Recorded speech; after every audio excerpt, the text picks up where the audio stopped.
El Código de Hammurabi, las primeras leyes escritas de la historia. Creado en la antigua Mesopotamia, el Código de Hammurabi es uno de los primeros intentos legislativos de la historia. Este conjunto de leyes del rey babilonio Hammurabi es el más antiguo encontrado hasta hoy y uno de los ejemplares de este tipo mejor conservados.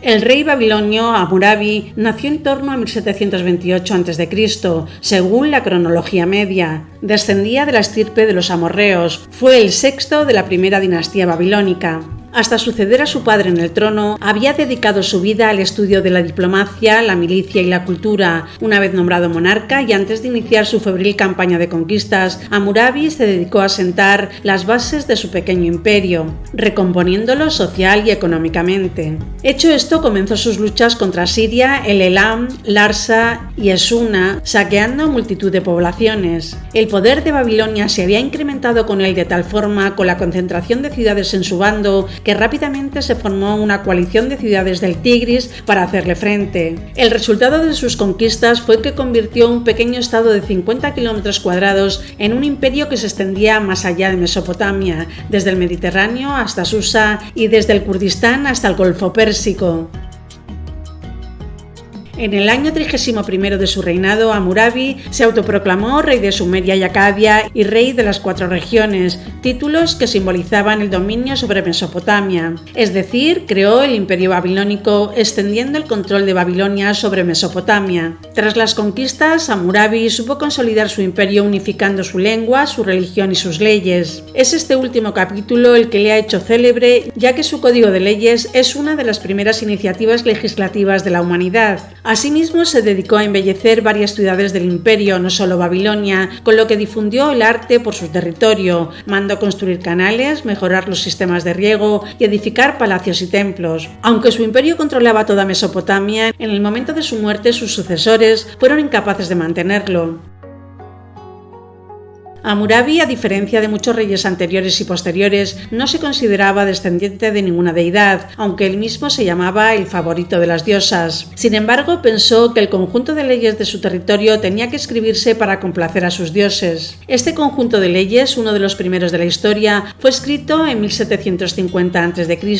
y en él se unifican los códigos existentes en las ciudades del imperio babilónico. El código fue inscrito con caracteres cuneiformes en una estela de piedra de diorita de forma cilíndrica y de 2,4 metros de altura. La pieza debió estar expuesta en un lugar público a la vista de todos, aunque pocos estaban alfabetizados para leerla. La estela fue después saqueada por los elamitas, que la llevaron a su capital, Susa, actual Irán. Allí fue redescubierta en 1901.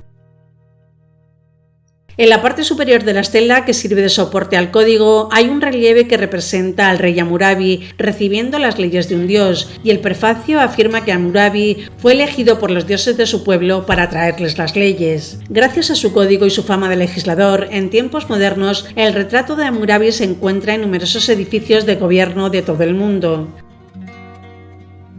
El Código de Hammurabi contiene 282 leyes, faltan los números 13, 69 al 99 y 110 al 111, escritas por escribas en 12 tabletas. A diferencia de las leyes anteriores, en este código están escritas en acadio, el idioma diario en Babilonia, para que pudiera ser leído por cualquier persona alfabetizada. Aunque algunos expertos argumentan que en realidad no se trata de un código de leyes, el Código de Hammurabi nos permite conocer cómo eran la vida y la justicia durante el reinado de este monarca de la antigua Babilonia. Jerarquiza la sociedad en 3 grupos: los hombres libres, los muskenu, quienes se especula podrían ser siervos o subalternos, y los esclavos. Habla de los honorarios de los médicos, que varían según se atienda a un hombre libre o a un esclavo. Se refiere a los salarios según la naturaleza de los trabajos realizados, también de la responsabilidad profesional. Por ejemplo, un arquitecto que haya construido una casa que se desplome sobre sus ocupantes y les haya causado la muerte es condenado a pena de muerte.